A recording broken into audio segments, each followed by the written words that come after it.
Welcome back to part two of the Jay Slater documentary, People, the Disappearance of Jay Slater, which was aired on Sunday by Channel 4, The Missing Case, that Great Britain Channel 4 documentaries. Let's get straight into the second part.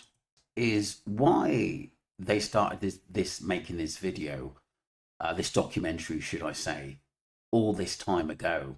Because, like I said, we wasn't even sure that basically more eyewitnesses were going to step forward to give an account into what happened to Jay Slater. So it just made me wonder, just an inkling in why this documentary was made so early. Because, like I said, anything could have happened between, say, April, May until now, with eyewitnesses coming forward, especially who could have come to the coroner's court to tell us a different story. I just don't get that. So that we know what has I happened. think he should have done, to be honest with you. A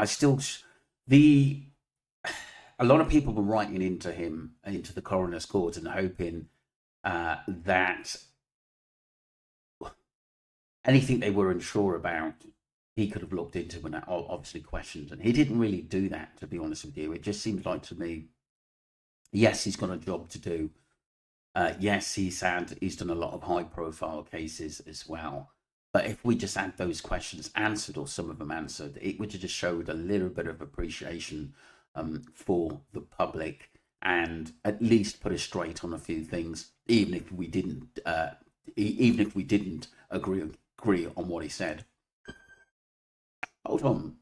So if the truth lies with them, Warren and the family basically saying there could be something else, that there's a possibility that he may have been pushed, but it's not proven or taken up there, which some people have thought is interesting. Because, like I said, why would you come out and make videos to actually prove yourself? And like I said, if you didn't have anything to hide, what sort of messages or conversations have you had with the family? Because obviously Debbie wanted Rocky and Abe technically to be in court so she could ask them questions. But I know Rocky was there on video link, but there weren't any, I thought, questions by their lawyer, which basically sort of, I know it's not a criminal court, but I thought that there would be more questions answered about Abe in why he took Jay back to the Airbnb. To hide, you just come down and do a lie detector. There you go. So that tells me that there's still a lot of unanswered questions by the family, but they've had a lot to deal with. And I completely understand that, and that Debbie wants peace. And obviously, Warren can keep going. Well, he could, but where this stage is, and they've accepted that it was an accident, but there's still doubts there. You can honestly see that at the end of it, and I don't blame them. Personally, myself, I probably would be fighting for more at the end of the day. I would want to question them. I would want sort of one-on-ones with them, and because you would want to understand their mentality and their mindset on what happened at the end of the day, because no one believes that they're telling us the truth. And when we are actually heard that it was involved, got a conviction, and Rocky, and a lot of other names mentioned as well, they don't seem like they're good people to me, to be honest. Conspiracy, but what we got to remember is that the tabloid and NWT put a lot of things in our minds that this could be more sinister, where drugs were involved, and it was NWT who actually dug out Abe. And fair play to him, because probably if it wasn't for him, we wouldn't have really known who these guys were and who else were involved. And then it unearthed a lot of other people as well, which names have been put out there on many videos, which basically they've all got criminal pasts.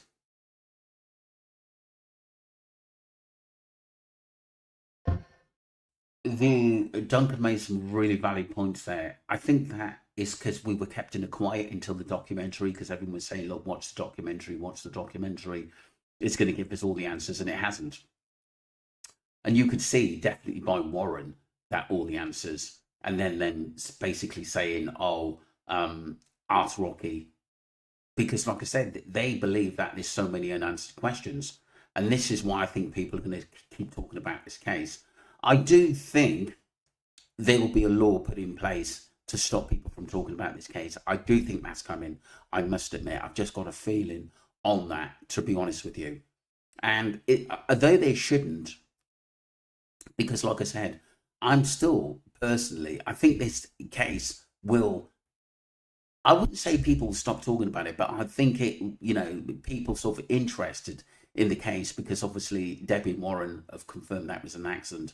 The only way this is going to come back out and be, unless someone, like we said, we had that Mia girl come out and said basically everything that we thought was technically true about Jay, that it had a sinister side. And, it wasn't just an accident, but we needed more proof on that at the end of the day. I don't think she actually came back out. I believe she was probably using another name, and I don't blame her. If she was out in Tenerife, or she knows a few people out there, a few heavies out there, maybe she's going to protect herself, and then who knows. But like I said, unless someone's got some serious proof, then I think this case will just be known basically as an accident, not from my point of view, but from the documentaries that were actually out there and the accident crew, I think, at the end of the day. Because like I said, there's no basically actual evidence of, out there blatantly staring at us, as though there are a lot of discrepancies in what his friends said and the other side, should I say. Interesting, because like I said, there were conversations. Was he walked there, or was he taken up there? And we do know there was ways to get up from the beach side as well, which have been easier. I mean, there's a lot of discuss. Like I said, I'm glad that the pathologist there, did actually bring that up at the end of the day, because like I said, it seems like to me that he can't be a sort of 100% sure that he wasn't pushed, to be honest with you. And like I said, I mean, there were some far-fetched things out there. I got on the bandwagon because, like I said, I really, really wanted justice for him, because of the stories and the third-party dealings of people that were out there, and Jay's, someone using Jay's bank account, and there's proof of that as well. That tells you that a different story, and I just wish that would be more explained by the other side, or the people that were involved with Jay. I'm not saying basically get yourself in trouble, but at least tell the truth, because someone's friend has died, and someone's family have had to bury their son over something that we believe that not all of us thought Jay ever took that watch, even though it was a massive conversation. And I believe that was just basically a swerve to tell us what really went on, to be honest with you.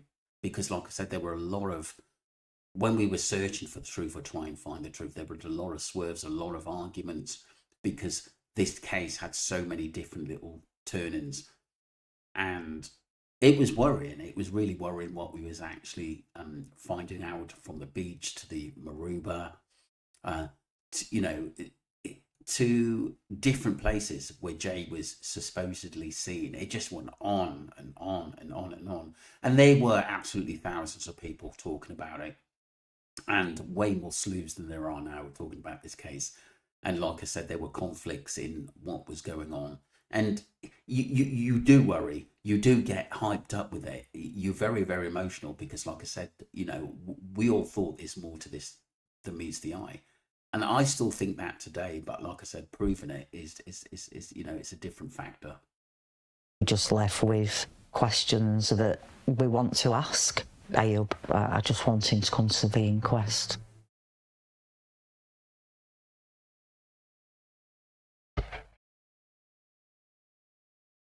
That Ayub didn't really say too much to the family, if anything at all, to be honest with you, and just statements.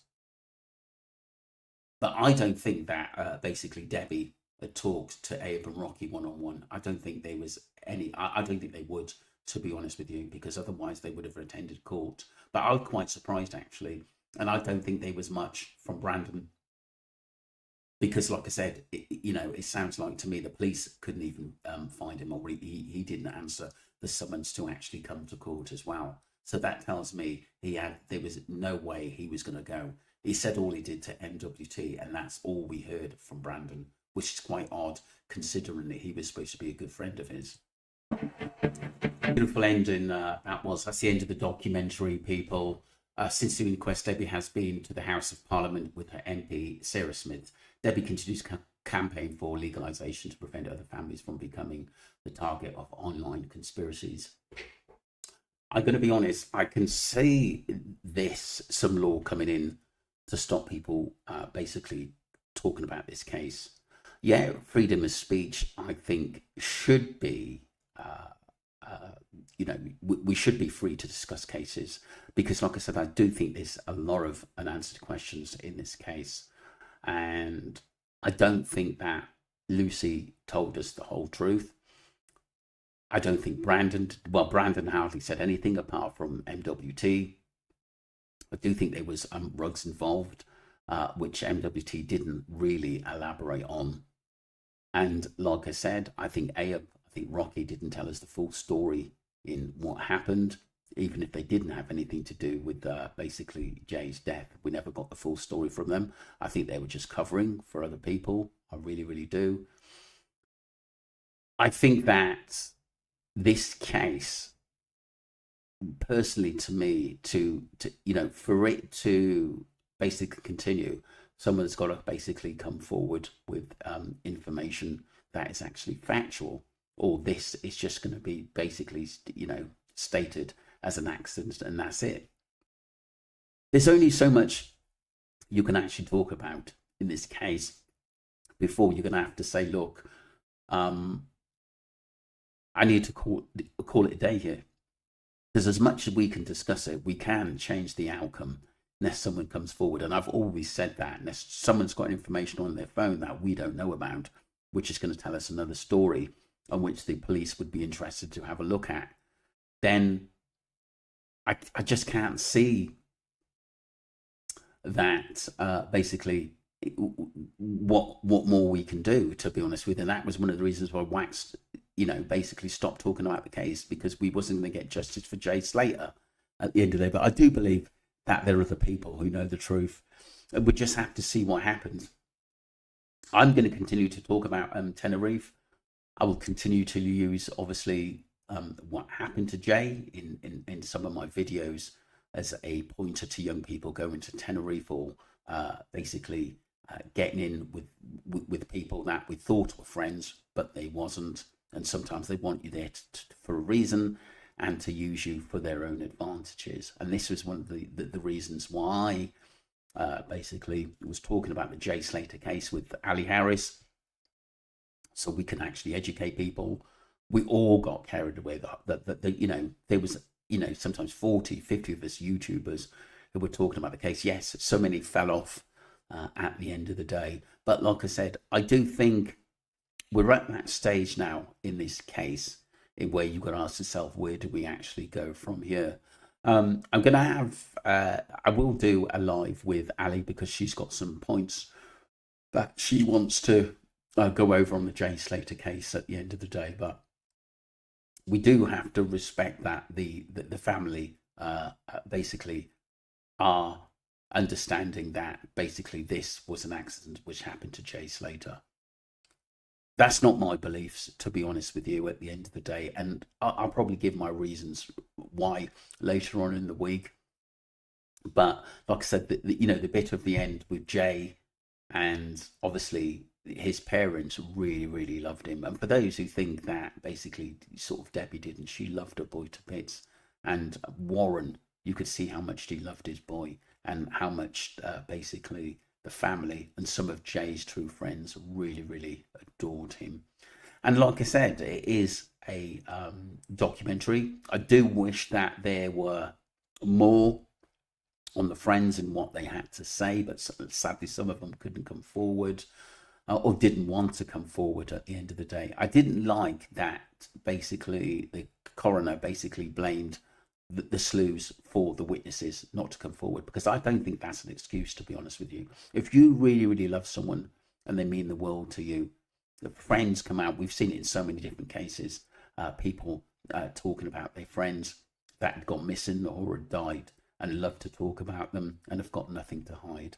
That's my view on that, to be honest with you. I do think that, which I respect, it concentrated on the family, the funeral, and Debbie's thoughts, and I do respect that, because, like I said, you can actually see how close they were at the end of the day. But like I said, I do think that at somewhere along the line, at the end of the day, there's going to be basically some implications put into place in talking about this case. I really do think that. Do you know what I mean? I don't know why, but I just do at the end of the day.